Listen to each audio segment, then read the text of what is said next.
ko na yung binili ni ating kulambo galing Pilipinas. Tereng, o nandyan po yung presyo na o. Thank you sa pagbili ate. Binilihan ako ng dalawa. O diba guys?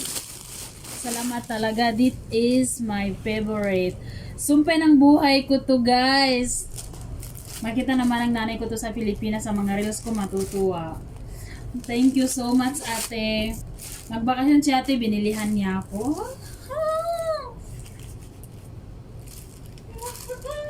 Favorite ko talaga to guys. Kunin mo na mukha ko.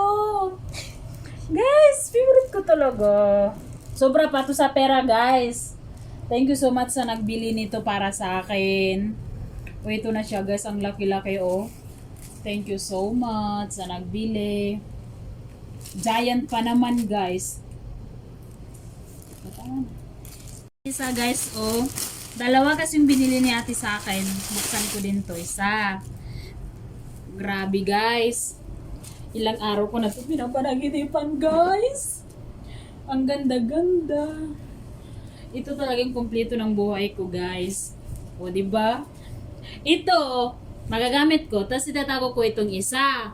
Pag maubos naman yung isa, bibili naman ako ulit. Magpabili. O tingnan nyo guys, dalawa na sila guys. Guys. This is my kulambo. This is my life. This is my life. Masarap na ang tulog ko dito. My kulambo is life. Thank you so much sa nagbili nito. Thank you, thank you, thank you. Maraming salamat sa pagbili ni ate ng kulambo. Galing tong Pilipinas guys. Galing pa sa Isulan.